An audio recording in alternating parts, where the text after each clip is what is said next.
আসসালামু আলাইকুম ওয়া রাহমাতুল্লাহি ওয়া বারাকাতুহু। ইন্নাল হামদুলিল্লাহ ওয়াসসালাতু ওয়াসসালামু আলা মান লা নাবিয়্যা বা'দা। সুপ্রিয় দর্শক শ্রোতা, আমরা মসজিদ নববীর খুতবার অনুবাদ শুরু করছি। আমাদের আজকের খতিব হচ্ছেন ফজিলাতুশ শেখ আব্দুল মুহসিন আল কাসিম হাফিজাহুল্লাহ। যে বিষয়ে তিনি মূলত মুসলিম উম্মার জন্য খুতবাটি প্রদান করেছেন তা হচ্ছে আল্লাহর অস্তিত্বের প্রতি দৃঢ় বিশ্বাস পোষণ করা। আল্লাহ রাব্বুল আলামিনের অস্তিত্বের প্রতি যে বিশ্বাস, এটা আসলে অনেক গুরুত্বপূর্ণ বিষয়। কারণ পৃথিবীতে অধিকাংশ মানুষ আল্লাহ তাআলার অস্তিত্ব নিয়ে তারা সংশয় সন্দেহ পোষণ করে থাকে।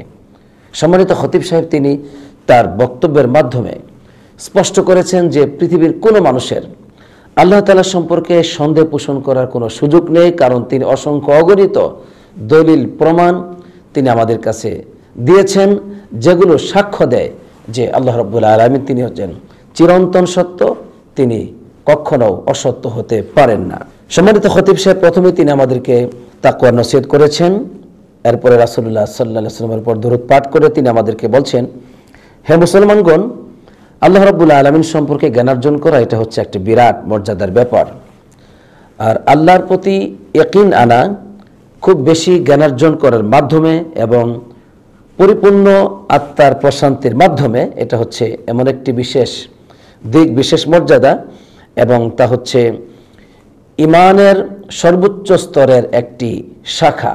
তাহলে ইয়াকিন এটা হচ্ছে ইমানের সর্বোচ্চ স্তরের একটি শাখা, যেটাকে অনুবাদে বলা হচ্ছে যে আল্লাহর প্রতি মানে দৃঢ় বিশ্বাস পোষণ করা।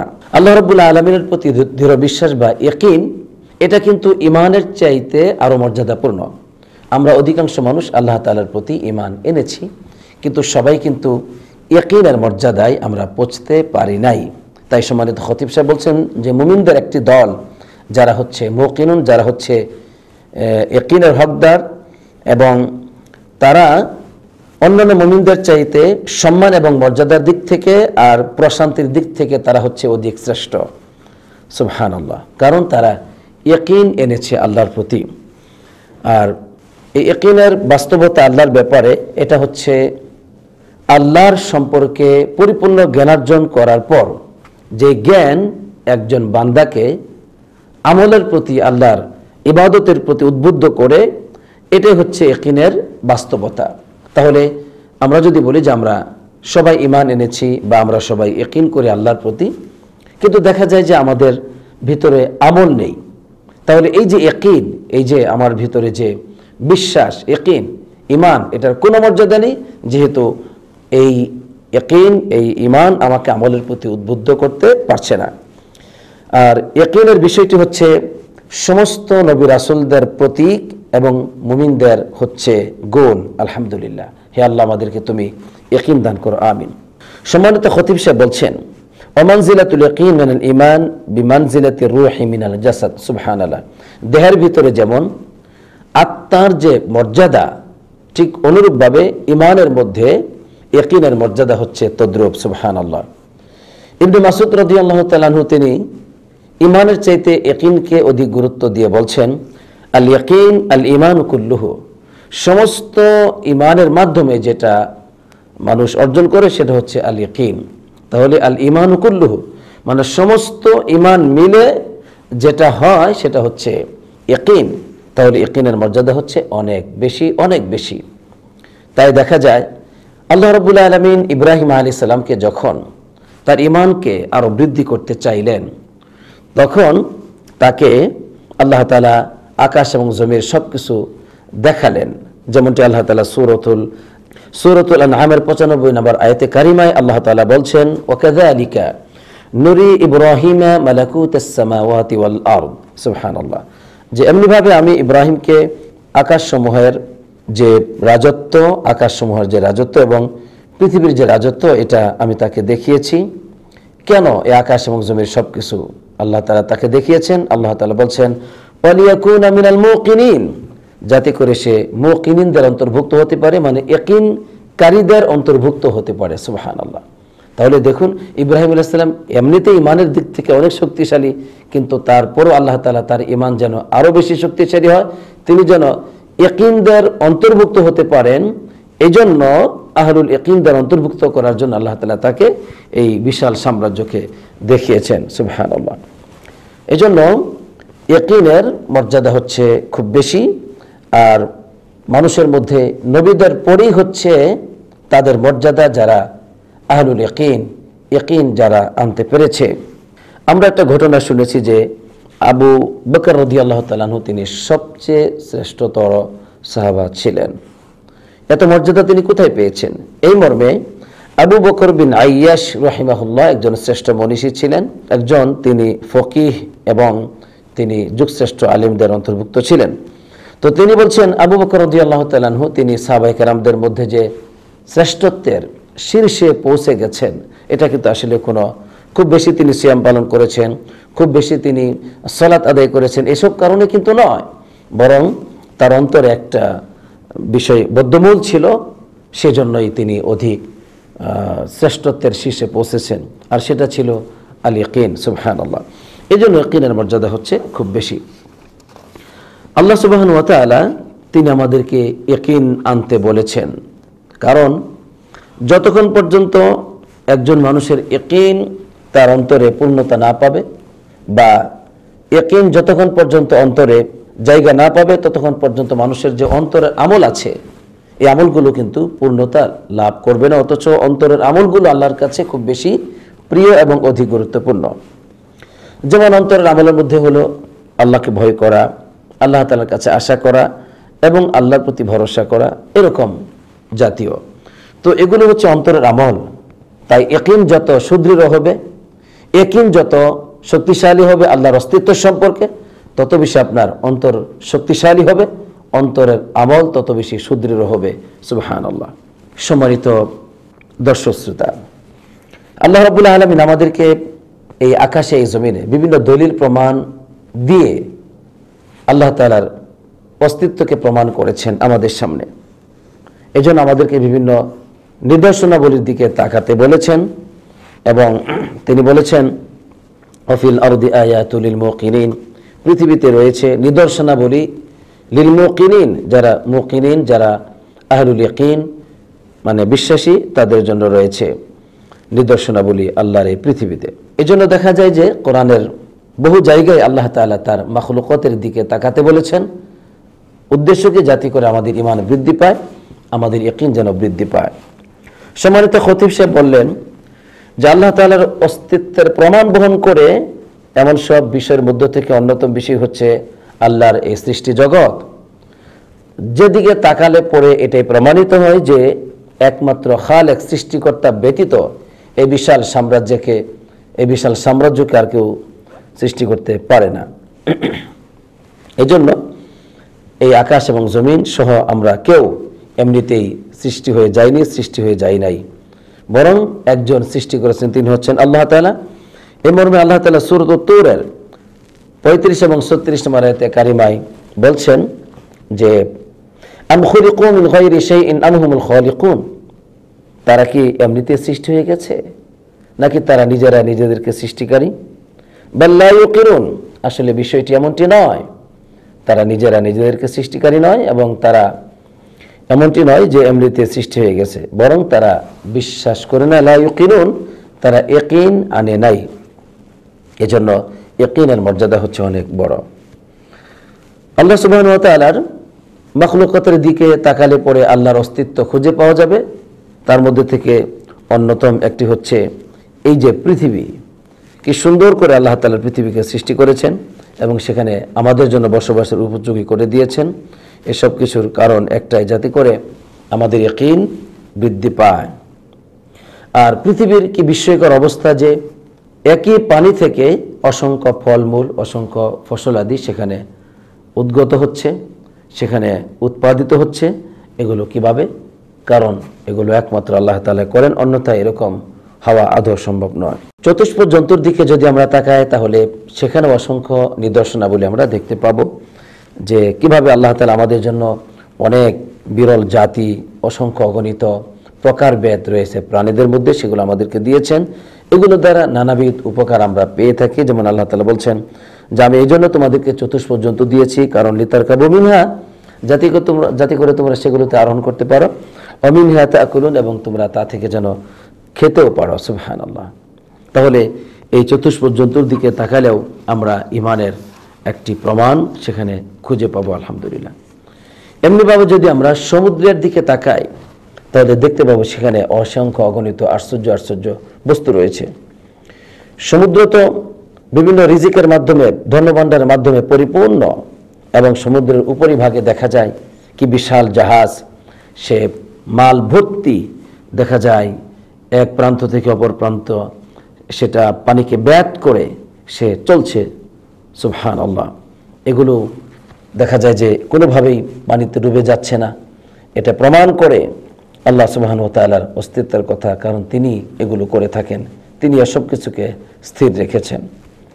এমনিভাবে আমরা যদি আকাশের দিকে তাকাই, সুউচ্চ বিশাল আকাশ, যা হচ্ছে অসংখ্য তারকারাজির মাধ্যমে সুসজ্জিত করা, এই আকাশ আমাদেরকে অন্ধকারের মধ্যে পথ দেখায়, যারা চলাচল করে তাদেরকে পথ দেখায়। এভাবে সূর্যের আলো রয়েছে, এত সুন্দর আলো, চন্দ্রের আলো। তো এই সব কিছু এমনিতে হয়ে যায়নি, এর পেছনে আছেন একজন, তিনি হচ্ছেন আল্লাহ সুবহানাহু ওয়া তাআলা। সম্মানিত খতিব সাহেব বলছেন, মানুষের মধ্যেই তো সবচেয়ে বড় প্রমাণ রয়েছে আল্লাহ তাআলার অস্তিত্বের। কারণ এই যে মানুষ, তাকে একটি তুচ্ছ পানি থেকে সৃষ্টি করা হয়েছে, যার কোনো সম্মান মর্যাদা কখনো ছিল না, এবং সেখানে দেখা যায় হাড় দিয়ে, এরপরে মাংস দিয়ে সেটাকে সুন্দর দেহে পরিণত করা হয়েছে। ওই মানুষটিকে সুন্দর একটি আকৃতি দিয়ে সৃষ্টি করা হলো। সে শুনে, সে দেখে, সে কথা বলে, সে চুপ থাকে, সে কিছু গ্রহণ করে, কিছু দেয়। এই যে নানা ধরনের যে বিষয়গুলো, বিস্ময়কর বিষয়গুলো, এগুলো আর কিছু নয়, এগুলো একমাত্র আল্লাহ তাআলাই মানব জাতিকে এভাবে করে সৃষ্টি করেছেন। আলহামদুলিল্লাহ। আল্লাহ রাব্বুল আলামিন আমাদের নিজেদের ভিতরে যে অসংখ্য নিদর্শনাবলী রয়েছে আল্লাহর অস্তিত্বের, এই মর্মে সূরাতুল ফুসিলাতের 53 নম্বর আয়াতে কারিমায় বলছেন, সানুরিহিম আয়াতিনা ফিল আফাকি ওয়া ফি আনফুসিহিম হাত্তা ইয়াতাবায়্যানা লাহুম আন্নাহুল হক। সুবহানাল্লাহ। আল্লাহ বলছেন, আমি তাদেরকে অচিরেই আমার নিদর্শনাবলী দেখাবো, পৃথিবীর প্রান্ত দেশে তাদেরকে দেখাবো, আর এবং তাদের নিজেদের মধ্যে রয়েছে নিদর্শনাবলী। কারণ কি? এটা উদ্দেশ্য যে যাতে করে তাদের কাছে স্পষ্ট হয়ে যায় যে আল্লাহ রাব্বুল আলামিন তিনি হচ্ছেন সত্য। এভাবে করে আমরা যদি রিজিকের দিকে তাকাই তাহলে এই যে মানুষের রিজিক, প্রাণীদের রিজিক, এই সব কিছুর মধ্যেও আমাদের জন্য নিদর্শনাবলী রয়েছে। ঠিক এভাবে প্রত্যেকটি বস্তুর দিকে, মাখলুকতের দিকে, আকাশে জমিনে যদি আমরা তাকাই তাহলে খুঁজে পাবো আল্লাহ রাব্বুল আলামিনের অস্তিত্ব চিরন্তন সত্য, কোনো সন্দেহ নেই। আল্লাহ রাব্বুল আলামিনের সম্পর্কে ঈমান বৃদ্ধি পাবে, ইয়াকিন বৃদ্ধি পাবে যদি আমরা আল্লাহ শরীয়তের বিধিবিধানগুলোর দিকে তাকাই, যে সেখানে কত ন্যায়পরায়ণতা রয়েছে, সেখানে কোনো কিছু চাপিয়ে দেওয়া হয় নাই, এত সুন্দর বিধিবিধান। এবং সমস্ত নবীদের দিকে তাকালেও তাদের চরিত্রের মাধ্যমে, তাদের সকল কিছুর মাধ্যমে এটা প্রমাণিত হয় যে আল্লাহ রাব্বুল আলামিন তিনি হচ্ছেন সত্য। এরপর সম্মানিত খতিব সাহেব তিনি আমাদেরকে আল্লাহ তাআলার ইয়াকিন কিভাবে, ইয়াকিনের উপর কিভাবে সুপ্রতিষ্ঠিত থাকা যায়, আমরা সবাই থাকতে চাই অবশ্যই, কিভাবে থাকা যায় সেই ব্যাপারে তিনি দিক নির্দেশনা দিয়ে প্রথম খুতবাটি শেষ করেছেন। তিনি বলেছেন যে আল্লাহর ইয়াকিনের উপর সুদৃঢ় থাকা যাবে, আর সেটা হচ্ছে যে আল্লাহর আনুগত্যকে সর্বদাই করা এবং বেশি বেশি আল্লাহর ইবাদত করা। 2, নেক মানুষের মজলিসে বসা। 3, গুনাহকে পরিত্যাগ করা।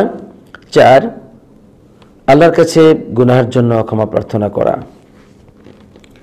5, ইলমে দ্বীন অর্জন করা, কেমন ইলম, যা হচ্ছে উপকারী ইলম, এটা অর্জন করা।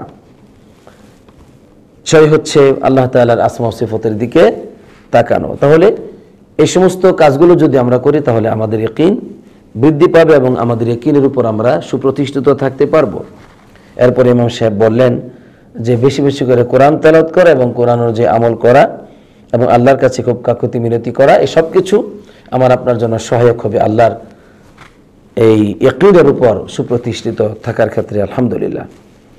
এরপর সম্মানিত খতিব সাহেব তিনি একটা হাদিস বললেন, যেখানে আল্লাহ রাসূল সাল্লাল্লাহু আলাইহি ওয়াসাল্লাম একবার আবু হুরায়রা রাদিয়াল্লাহু তাআলা আনহুকে বললেন যে আবু হুরায়রা, শুনো, এই যে দেওয়াল আছে, এই যে বাগান আছে, এই বাগানের পিছনে যার সাথে তুমি সাক্ষাৎ করবে এবং সে সাক্ষ্য দেয় আশহাদু আল্লা ইলাহা ইল্লাল্লাহ, এই সাক্ষ্য সে যদি দেয় মুস্তাইকিনান বিহা, এবং পরিপূর্ণভাবে ইয়াকিনের সহিত সে যদি সাক্ষ্য দেয়, তাহলে ফাবাশিরহু বিল জান্নাহ, তাহলে জান্নাতের সুসংবাদ তাকে তুমি দান করো। তাহলে এই মর্যাদাটা উনি পেলেন কিভাবে? এটা পেলেন এই জন্য যে ইয়াকিনের কারণে। সুবহানাল্লাহ। এই জন্য ইয়াকিন হচ্ছে সবচেয়ে গুরুত্বপূর্ণ, ইমানের চাইতে গুরুত্বপূর্ণ বিষয়। আর এই ইয়াকিন আল্লাহ তাআলার কাছে দোয়া করে আল্লাহ যেন আমাদেরকে দান করেন, আমিন। এখানে প্রথম খুতবাটি শেষ করছি আমরা। দ্বিতীয় খুতবায় সম্মানিত খতিব সাহেব তিনি আমাদেরকে বলছেন যে একজন বান্দা সে কোন অবস্থাতেই ইমানের বাস্তবতায় পৌঁছতে পারবে না যদি সে সন্দেহ থেকে পবিত্র না হয়। এমনকি সে যদি রিসালাতের সত্যতা সম্পর্কে সে যদি জ্ঞান না রাখে, যে আল্লাহর রিসালাত, নবী রাসূল এটা সত্য অবশ্যই, এগুলো তখন সে যখন আল্লাহর এই রিসালাতের ব্যাপারে বিশ্বাস করবে তখন তার ইয়াকিন বৃদ্ধি পাবে। এবং একজন বান্দা ততক্ষণ পর্যন্ত ইমানের বাস্তবতায় পৌঁছতে পারবে না যতক্ষণ পর্যন্ত সে আল্লাহ তাআলার পূর্ণতার সম্পর্কে সে বিশ্বাস না করবে এবং এককভাবে আল্লাহ রাব্বুল আলামিনের ইবাদত না করবে, ততক্ষণ পর্যন্ত সে কোন অবস্থাতেই তার ইয়াকিন এটা এর বাস্তবতা খুঁজে পাওয়া যাবে না। এবং পুনরায় সে বিশ্বাস না করবে পুনরুত্থিত দিবসের উপর তথা মৃত্যুর পরে যে আবার পুনরায় জীবিত করা হবে এর উপর যদি সে বিশ্বাস না করে, তাহলে সে ইমানের কোনো মূল্য সে পাবে না। আর একজন মুমিনের উচিত তার ইমান যেন কোনো অবস্থাতে দুর্বল না হয়ে যায়, তার ইয়াকিন যেন কোনোভাবে নষ্ট না হয়ে যায়, এজন্য সে সর্বদাই যত্ন নিবে এটাকে সংশোধন করার জন্য।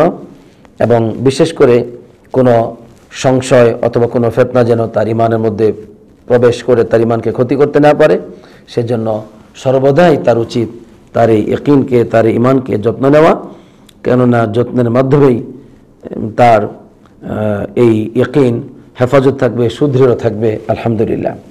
পরিশেষে সম্মানিত খতিব সাহেব বলছেন একজন মুমিন সে তার নিজের সম্পর্কে ভালো জানে, সে যখনই দেখবে যে তার ইয়াকিনের উপর কোনো সন্দেহ চলে এসেছে তখন সে সাথে সাথে সে যত্ন নিবে এবং ইমানের বা ইয়াকিনের দুর্বলতম অবস্থা অনুভব করলে পরে সে দ্রুত ওই পথে ফিরে যাবে যে পথে তার ইমান, তার ইয়াকিন বৃদ্ধি পাবে।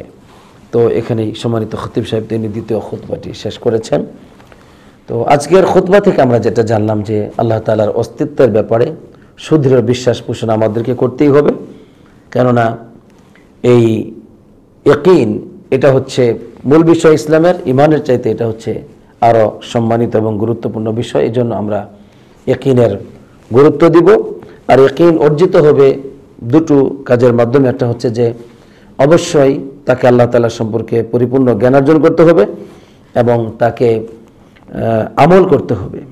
যখন পরিপূর্ণ জ্ঞান অর্জন হবে এবং আমল করবে তখনই তার মধ্যে ইয়াকিন আসবে। আর ইয়াকিনটাই ইমানের চাইতে অধিক সম্মানিত, অধিক গুরুত্বপূর্ণ।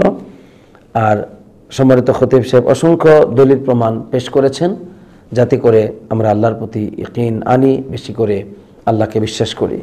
তো তাই আমরা প্রতিটি বস্তুর ক্ষেত্রে গভীর দৃষ্টি দিব যেন আল্লাহর অস্তিত্ব আমরা সকল কিছুতে খুঁজে পাই। এখানে আমরা শেষ করছি। আজকে যা কিছু শুনলাম আল্লাহ তাআলা এর উপর আমাদের সবাইকে আমল করার তৌফিক দান করুক, আমিন। আসসালাতু ওয়াসসালামু আলা নবিয়িনা মুহাম্মদ ওয়া আলা আলিহি ওয়া সাহবিহি আজমাইন।